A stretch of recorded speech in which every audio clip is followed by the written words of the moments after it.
Bien, vamos a ver, iniciar el tema de patología vascular, cardiovascular, ya, y vamos a empezar con el tema de síntomas y signos cardiovasculares. Muy breve, pero muy breve, introducción del sistema cardiovascular. Pues está compuesto por el corazón, por las arterias, venas, capilares, y que en coordinación con el aparato respiratorio tiene como principal función la oxigenación de los tejidos. Llevan O2 a los tejidos y recogen CO2 para su eliminación. Ya básicamente la labor del sistema cardiovascular es ese. Ya el centro de esto está dado por el corazón, que ocupa la parte central del tórax en el mediastino, y del que salen y llegan los grandes vasos, el principal, la aorta, que sale y va a dar sus ramas, las carótidas desde la salida, y los vasos que llegan serían los vasos venosos, que en este caso son las venas cavas. Ya, y de la aurícula izquierda salen las venas pulmonares, que en realidad van a llevar la sangre oxigenada del pulmón al corazón.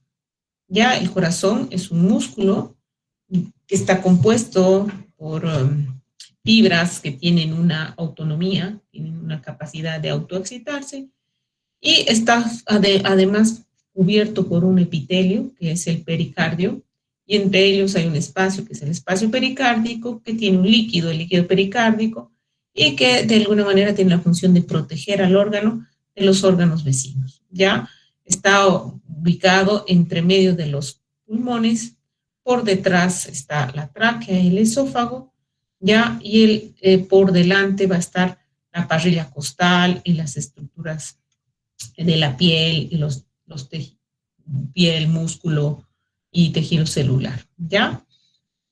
Como ven, hay una serie de estructuras en el tórax, descansa sobre el diafragma, ¿ya? Y que todas estas estructuras vecinas pueden dar manifestaciones clínicas también, y que no todas las molestias referidas al tórax son origen cardíaco, ¿ya? El corazón, aquí si lo sacamos, está formado por cavidades, son 4 cavidades, 2 aurículas y 2 ventrículos, y tiene en su superficie una circulación especial que se llama circulación coronaria, que es la que le va a proveer de nutrición y de irrigación al propio corazón.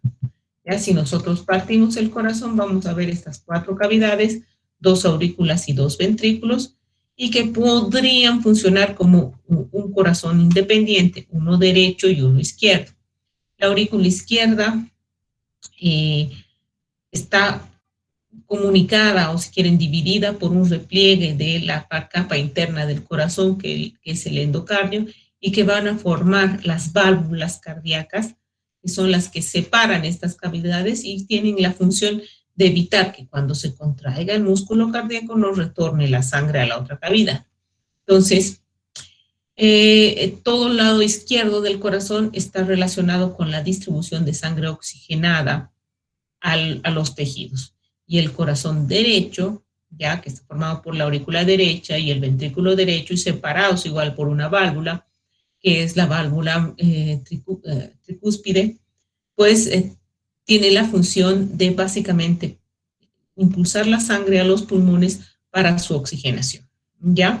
Al corazón derecho le va a llegar la aurícula izquierda, a la aurícula derecha, perdón, le va a llegar la vena cava superior, la vena cava inferior, que traen sangre venosa, sangre sin oxigenar del organismo.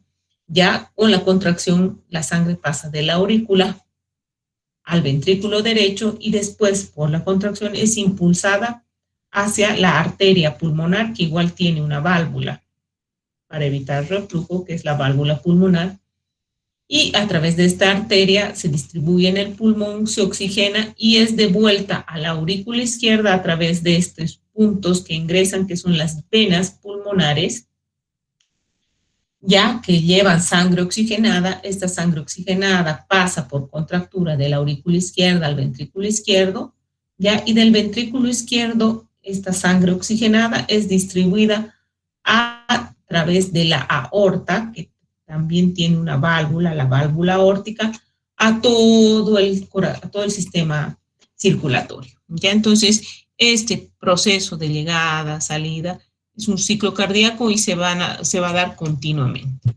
¿Ya? Básicamente lo mismo. Como hemos descrito, podemos describir dos tipos de circulación que se da en el pulmón, o dos tipos de corazón. La circulación pulmonar y la circulación sistémica o general. La circulación pulmonar es la que involucra el ventrículo derecho, como les decía. La sangre venosa sin oxigenar llega a través de las venas cava a la aurícula derecha. De la aurícula derecha pasa al ventrículo derecho. Por la contracción, esta sangre pasa por la arteria pulmonar a los pulmones para su oxigenación. Se oxigena, se intercambia oxígeno y CO2, ya sale el CO2 y entra el oxígeno, y esta sangre ya oxigenada retorna a la aurícula izquierda a través de las venas pulmonares.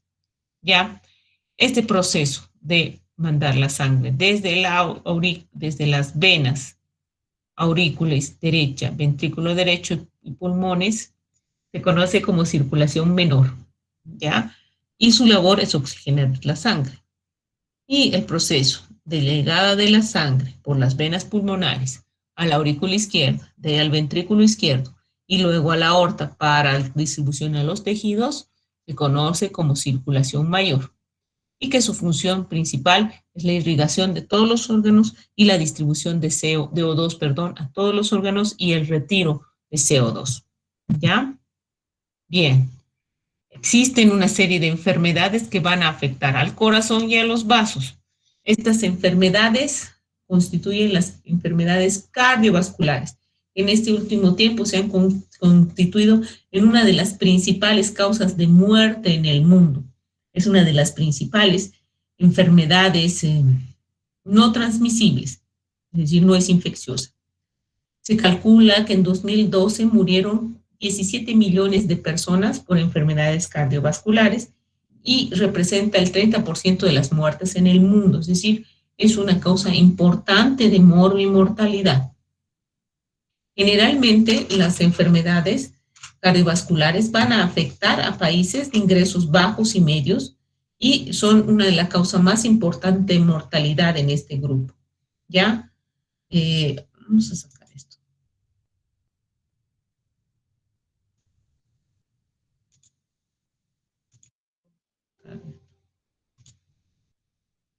Son la causa de mortalidad de este grupo.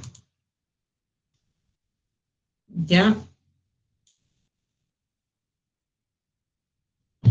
Se calcula que estas cifras de número de personas portadoras de la enfermedad para el 2030 va a aumentar, ¿ya? Y el número de muertes igualmente. Y lo más importante que tiene este grupo de enfermedades es que la mayoría, si no son todas, son absolutamente prevenibles, ¿ya? Prevenibles. ¿Y cómo son prevenibles? Básicamente las estrategias de prevención para las enfermedades cardiovasculares se dan en esta triada clásica: vida sana, alimentación sana, ejercicio físico, igual salud cardiovascular. Se estima que si todo el mundo realizara una marcha a paso ligero, más o menos que camine entre 4,8 y 6 kilómetros por hora, durante media hora, solo media hora al día, ni siquiera todos los días, se puede prevenir hasta un 30% de las muertes por enfermedad cardiovascular. Ya esos son datos del NIH. Y las investigaciones además dicen que el ejercicio supervisado, junto con una dieta balanceada, junto con disminución de peso, ofrecen uno de los mejores indicadores de calidad de vida y salud, porque precisamente están ligados a las enfermedades cardiovasculares. Entonces, el rol que tienen los ejercicios, y en este caso la supervisión de un fisioterapeuta, no solo en las personas que hayan padecido una enfermedad, sino como para prevenir, es fundamental. ¿Ya? Bien. Una de las principales manifestaciones de enfermedad cardiovascular es el dolor torácico. ¿Ya? Todo el mundo se asusta cuando tiene un dolor en el tórax, ¿ya? Y en la mayor parte de los casos le achacamos que ese dolor es producto de un problema en el corazón. De hecho, por dolor torácico solamente se calcula que 5% de las personas asisten a la consulta de emergencia. Pero como les había dicho antes, los dolores torácicos ya pueden venir de distintas estructuras y no solamente el corazón. Pueden venir de la tráquea, de los bronquios, de la aorta, de los grandes vasos, de los músculos torácicos, de los huesos, esternón, costilla, de la cubierta del corazón, del pericardio, de la pleura del pulmón, del diafragma y también por debajo del diafragma, del estómago, del duodeno, del páncreas, la vesícula, que pueden también tener su manifestación a este nivel. Entonces, todas estas estructuras pueden manifestar dolor y dolor a nivel torácico. Las localizaciones de estos dolores pueden referirse casi a la parte del pecho, básicamente, y en algunos casos hasta irradiarse, porque la mayor parte de estas estructuras están inervadas por raíces nerviosas C5 y D7. C5 y D7. Ya, C5 y D6, perdón. Si nosotros dividimos las causas en cardíacas y no cardíacas, podemos tener las siguientes. Las causas cardíacas, es decir, un dolor torácico de origen cardíaco, pueden dividirse además en dos causas importantes, las coronarias y las no coronarias.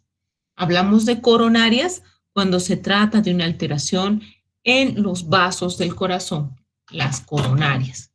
Y las alteraciones no coronarias se refieren a enfermedades o procesos que ocurren en el corazón, pero que no están relacionadas con los vasos sanguíneos coronarios y no están relacionados con la irrigación del corazón.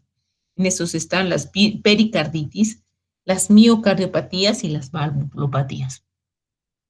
Dentro de las no cardíacas están muchísimas. Todas las estructuras que están en el tórax pueden manifestar con dolor y pueden ser vasculares, musculoesqueléticas, pulmonares, gastrointestinales, y también está un grupo importante que aunque no esté traducido en estructuras óseas, musculares, etcétera, están las causas psicogénicas. Muchas veces se manifiestan a nivel precordial. Bueno, ¿cómo podremos diferenciar un dolor torácico de origen cardíaco y un dolor torácico de origen respiratorio, que sería uno de los orígenes más frecuentes? Ya, pues la diferenciación, ya que el dolor es un síntoma, ya es un síntoma, pues va a estar en poder precisar algunas características del dolor. Primero, el dolor de origen torácico es de origen cardíaco es descrito como un dolor opresivo, que aprieta.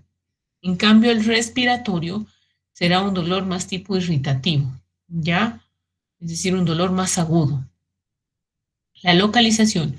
Usualmente el dolor de origen cardíaco se va a localizar a nivel precordial, la parte anterior del tórax, retroesternal, detrás del esternón o incluso interescapular hacia atrás.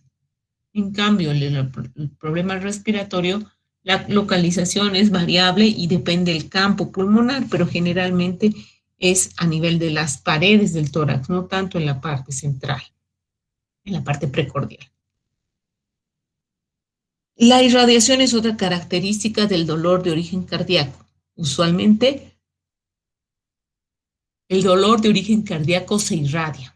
Ya tiene una irradiación dependiendo de los dermatomas. En cambio, el dolor de origen pulmonar ya no tiene una irradiación. El dolor es muy localizado y no se irradia. La evolución. Usualmente el dolor torácico de origen cardíaco es un dolor de alta intensidad, de inicio súbito y de mejoría súbita. Ya es agudo y súbito. En cambio, el respiratorio es de duración variable. Ya va a depender la causa. ¿Qué factores empeoran? Usualmente en el dolor de origen cardíaco, el ejercicio ya es uno de los factores que desencadena el dolor. En cambio, en el respiratorio, empeora con los movimientos respiratorios o con los movimientos del tórax. Y otra cosa importante es los síntomas asociados.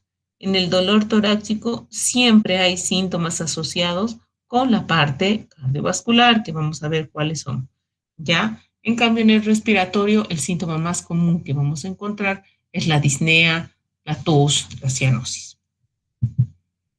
Bien, como me has dicho, una de las características del dolor torácico es que se origina a nivel precordial, retroesternal, subescapular incluso, pero precordial, retroesternal, a nivel de la parte anterior del tórax. Y este dolor puede irradiarse, esa es una de sus características. ¿Dónde se va a irradiar? Puede irradiarse hasta el cuello, incluso la mandíbula, en los hombros, el brazo, seguir el borde externo, borde interno del brazo, la muñeca, ya en ambos lados, puede irradiarse al epigastrio, puede irradiarse al hombro, a la parte posterior. Entonces, puede irradiarse a todas esas áreas, lo que hace a veces que el dolor en síntoma más intenso inicial pueda ser en el hombro y no así a nivel precordial. Una de las claves es que la mayor parte de los pacientes con dolor torácico de origen cardíaco no solamente van a referir el dolor, sino también otros síntomas acompañantes. Vamos a ir describiendo los síntomas que corresponden a síntomas de origen cardiovascular. El primero son las palpitaciones. ¿Qué son las palpitaciones? Es la percepción desagradable, es la palabra desagradable, del latido cardíaco. El paciente describe como el malestar dentro del pecho o cuello y que se asocia al movimiento cardíaco. Ya el paciente se hace consciente de que el corazón late y usualmente nosotros no nos damos cuenta o no pensamos en eso. Las palpitaciones no son una enfermedad, son un síntoma y pueden deberse a diversas causas.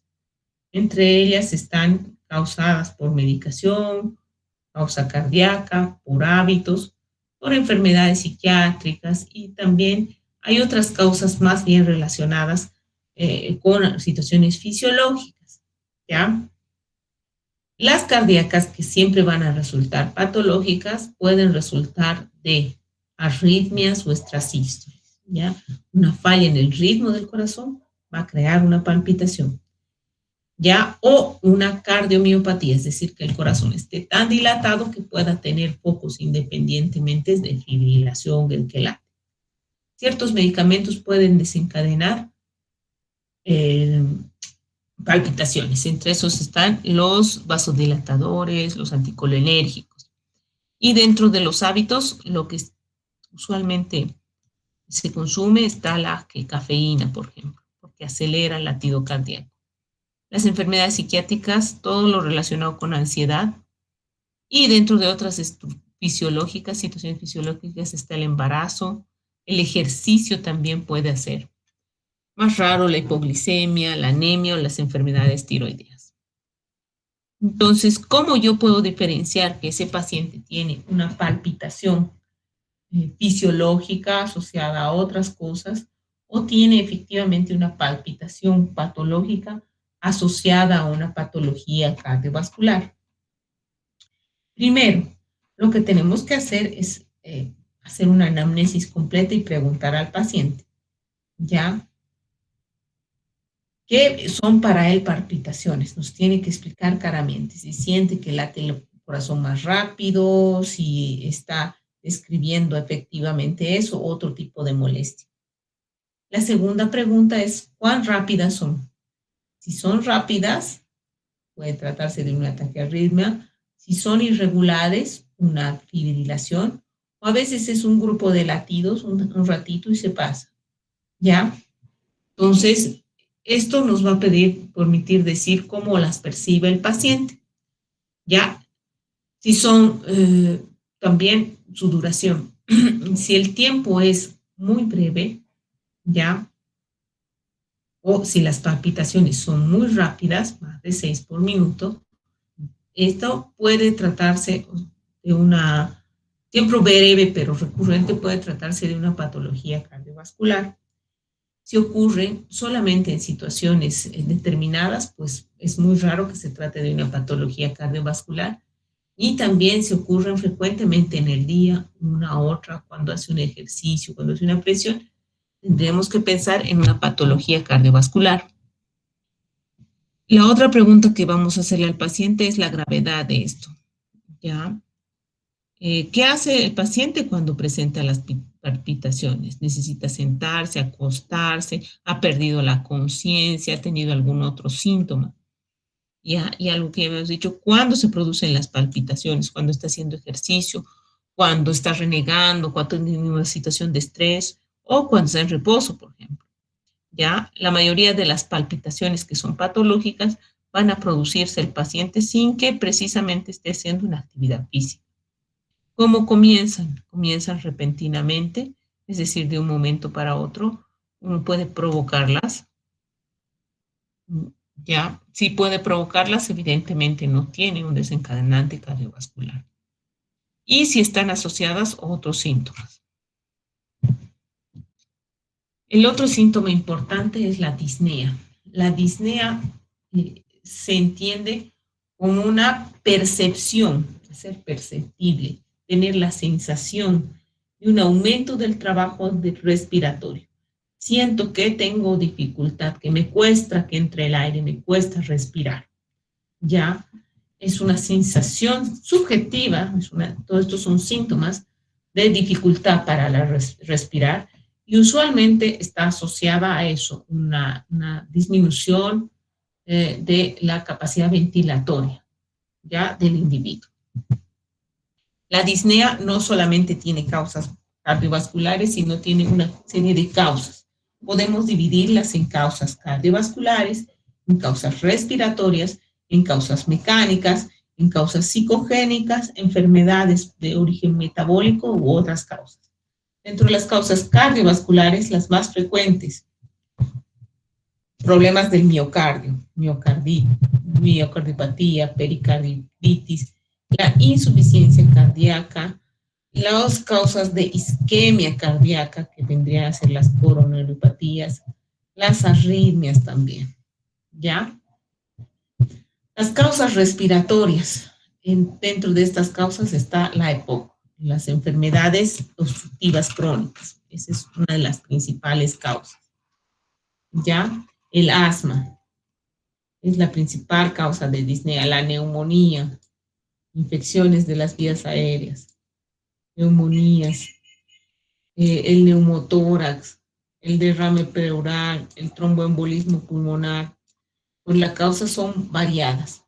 Dentro de las causas mecánicas están las contusiones pulmonares, las fracturas costales, tórax volante, se llama esto, tórax volante, es cuando el tórax tiene una fractura costal en dos partes de la costilla que genera que cuando el pulmón se expanda, el tórax no coordine y quede como también volando. Enfermedades metabólicas como la acidosis, el hipertiroidismo, el embarazo. Psicógenas, ya que van, son causas más crónicas, más difíciles de tratar, la depresión, la ansiedad. Y otras causas más raras está, por ejemplo, alteraciones a nivel abdominal que hacen que la cavidad abdominal crezca y pues no pueda el paciente efectivamente respirar adecuadamente. Bien.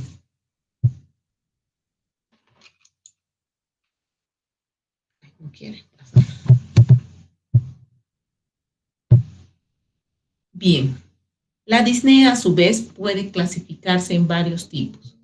Podemos tener una disnea que se llama continua. Ya, esa es una de las más graves. Aparece todo el tiempo. Paciente sentado, acostado, paciente de pie, es continua. Si hay una continua, hay una intermitente o paroxística, es decir, que solo aparece en ciertos eventos. Después tenemos la disnea que solo aparece o empeora en reposo. Al contrario, si hay en reposo, hay disnea de esfuerzo, al esfuerzo físico.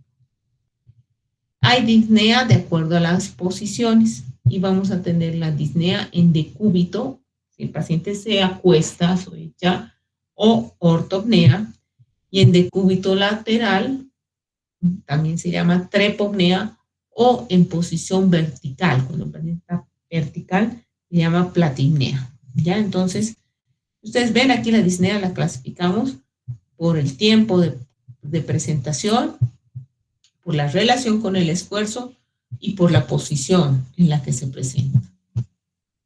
¿Ya? Bien. Ahora, la disnea cardíaca, a su vez, la disnea de origen cardíaco, puede tener diferentes tipos. Dentro de esos, las que incluyen o son debidas a disnea cardíaca, está la disnea de esfuerzo y también la disnea de reposo. La disnea de esfuerzo se manifiesta cuando las demandas metabólicas del corazón son mayores que el aporte, ¿ya?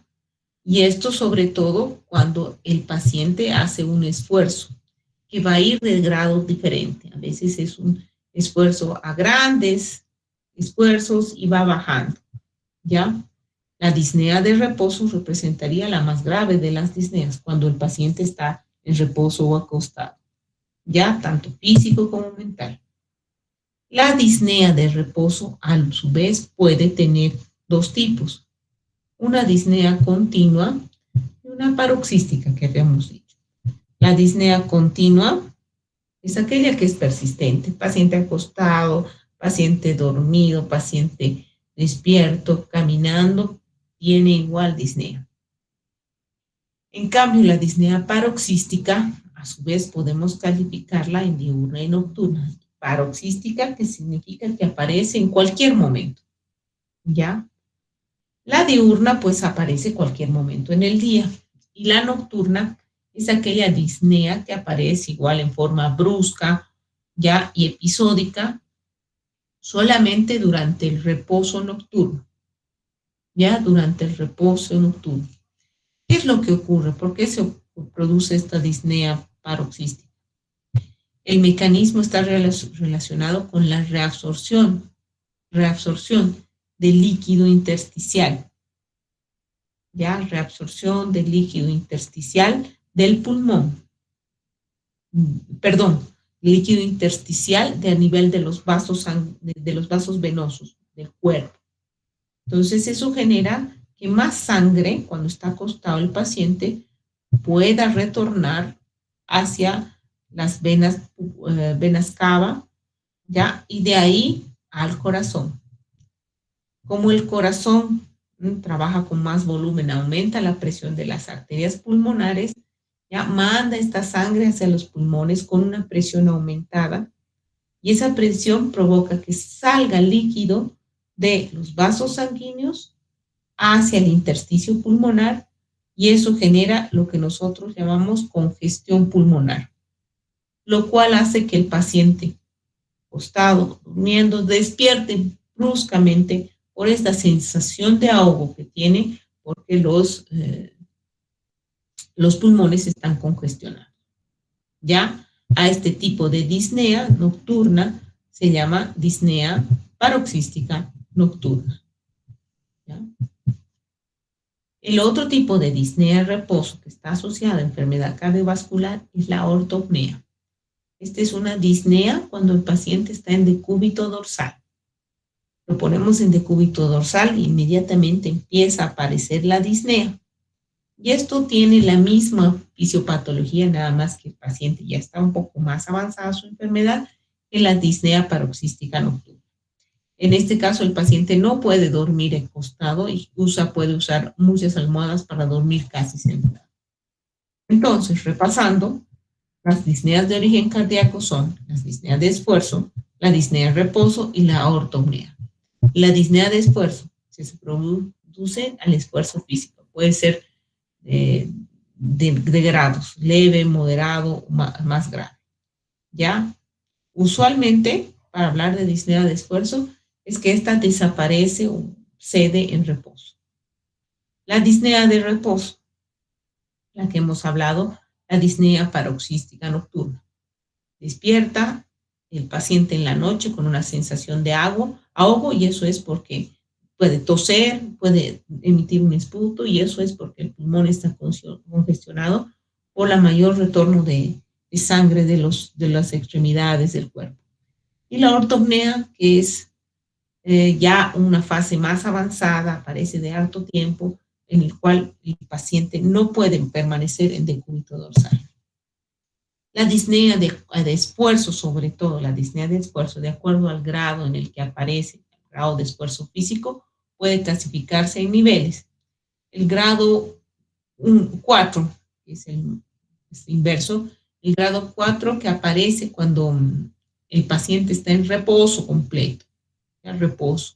El grado 3, cuando aparece esfuerzos mínimos, vestirse, cepillarse los dientes, hablar incluso.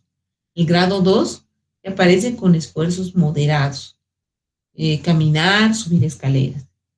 Y el primer grado es aquel que aparece o tiene disnea cuando hacen esfuerzos mayores,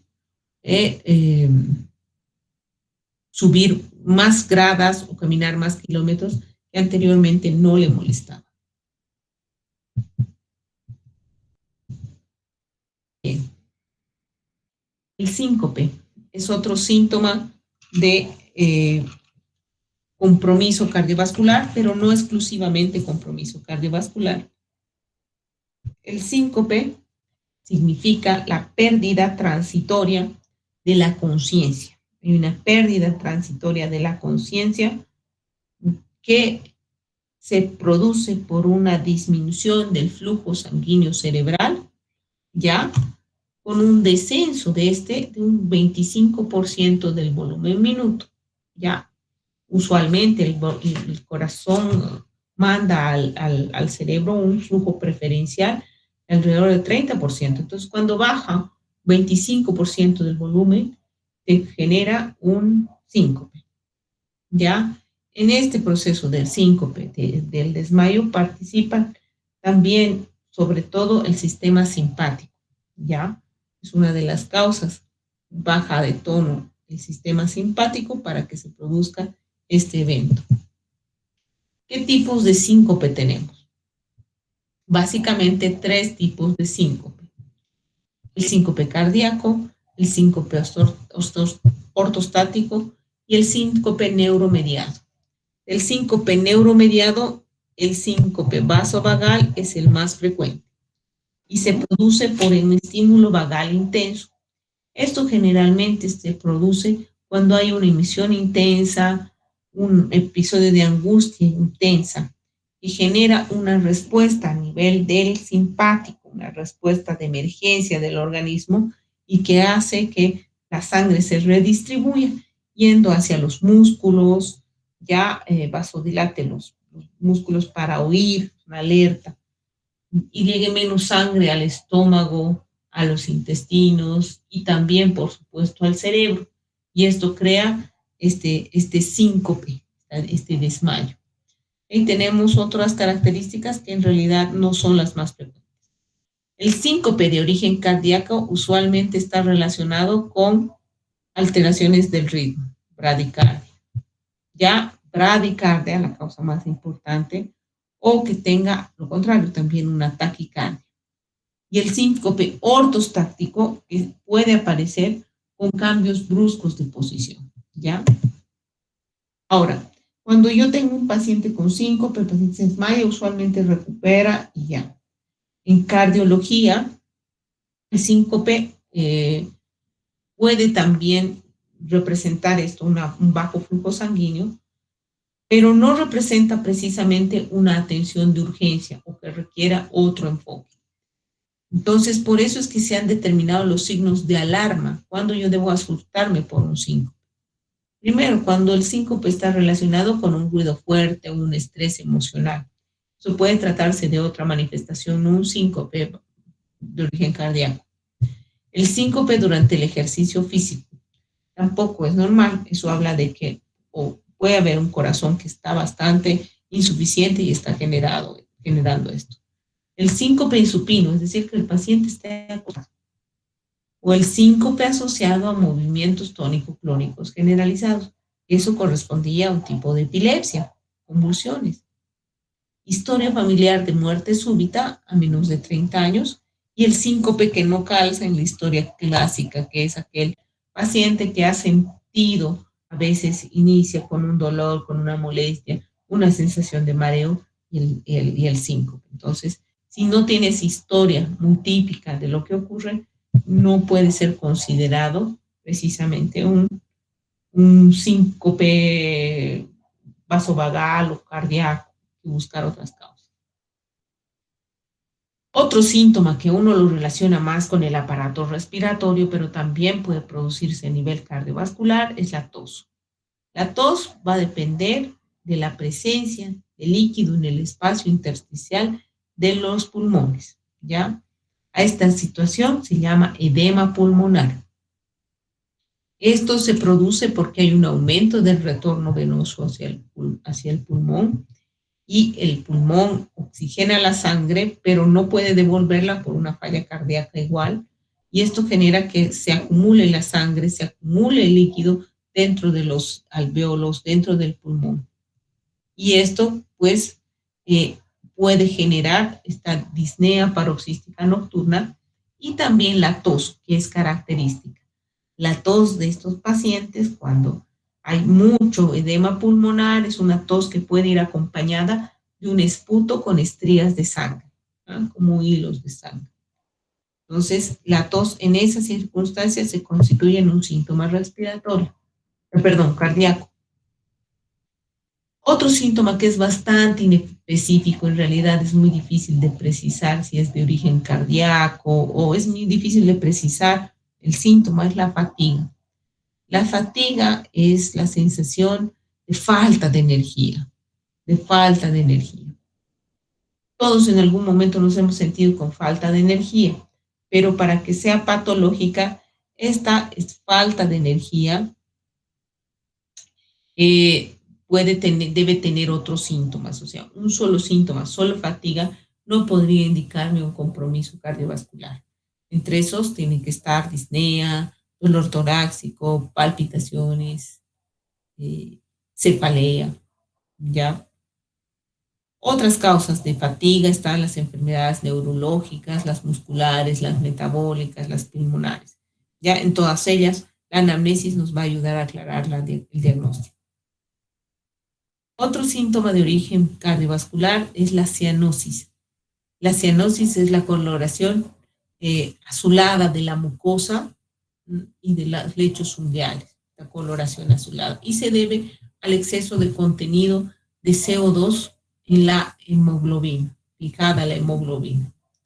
Ya esta cianosis, usualmente el principal problema está a nivel pulmonar, que no hay un adecuado intercambio gaseoso, pero también puede estar debido a nivel cardíaco, en el que no se tenga una distribución adecuada de la sangre para su oxigenación y genere estos problemas. ¿Ya? Otro síntoma de patología cardiovascular crónica es la acropaquia, o también se llama dedos en palito de tambor, que representa que los dedos adquieren una deformidad ya a nivel ungueal, ya, y que parecen precisamente estos palitos de tambor, tienen la punta achatada y el resto del dedo delgado, con la uña encorvada, perdiendo este ángulo.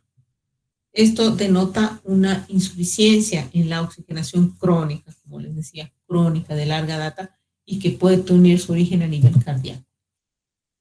El edema es un exceso o un aumento del volumen de líquido intersticial en el cuerpo. El síntoma más claro es este que estamos viendo acá, se llama el signo de la fobia. ¿Qué es eso? Uno agarra y hace presión sobre la piel del paciente en un área en que haya un hueso cercano. Ya se presiona y vamos a ver después de unos segundos que esta presión va a dejar un hueco, una deformidad en la piel, y eso se llama fobia, fobia positiva, ¿ya? Y es porque hay acúmulo de intersticio en las extremidades y esa maniobra permite desplazar ese líquido y que se pueda ver. ¿Cuáles son las causas de edema? En realidad, no, igual como en todos los síntomas, los signos en este caso, no hay una sola causa.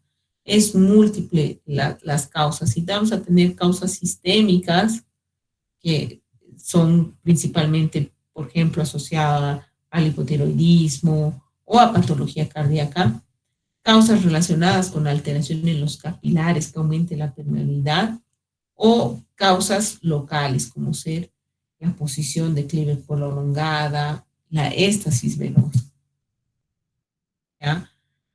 Dentro de las causas sistémicas, la más importante está la causa cardíaca y dentro de esos está la insuficiencia cardíaca. Otras causas sistémicas está la disminución de proteínas. Las proteínas en la sangre permiten que la sangre sea atraída dentro de los vasos. Si hay menos proteínas, esta sangre va a tender a salir hacia el exterior de los vasos y provocar este edema. A causas endocrinológicas y asociadas al uso de fármacos y la retención de sal y agua también es una causa. Bien, dentro de la evaluación del sistema cardiovascular, además de la búsqueda de estos signos y estos síntomas específicos, es importante que todo paciente deba ser evaluado antes de una terapia, los signos vitales.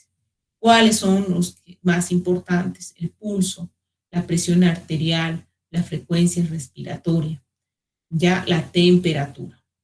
Ahora, con el COVID, ya le damos un poco más de importancia a la temperatura, pero todo paciente debería tener estos signos vitales anotados y tomados antes de iniciar cualquier actividad física. Los síntomas que se relacionan con patología cardiovascular, además de los descritos en los signos vitales, son el pulso acelerado, taquicardia, un pulso lento, bradicardia, el aumento de la presión arterial o la disminución y la frecuencia respiratoria también. Por lo tanto, todos los síntomas deben ser tomados en todos los pacientes antes de iniciar la terapia. Los valores normales no se los voy a dar porque en realidad eso es muy fácil de obtenerlo, solamente ir a una tabla y van variando de acuerdo a la edad. Bien.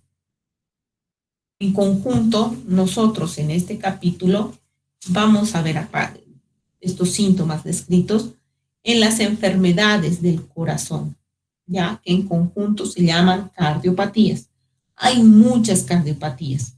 Nosotros nos vamos a dedicar a las cardiopatías divididas en estas características. Las cardiopatías que son propias del músculo cardíaco, las cardiopatías debidas a alteraciones de las válvulas cardíacas y las cardiopatías debidas a defectos del sistema nervioso autónomo. Las del músculo cardíaco están las coronariopatías, la pericarditis, la insuficiencia cardíaca, y aquí vamos a poner un capítulo más este semestre, que es las miocardiopatías o las enfermedades del músculo mismo.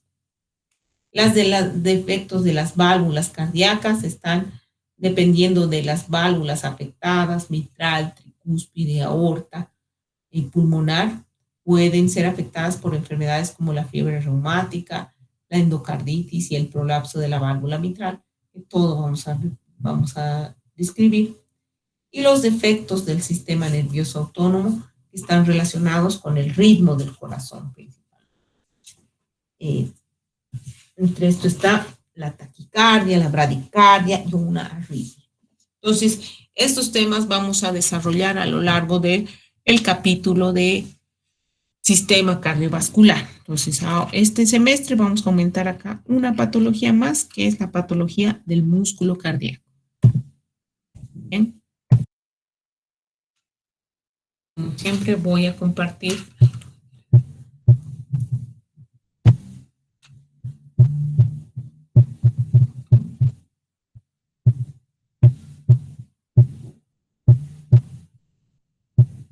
la clase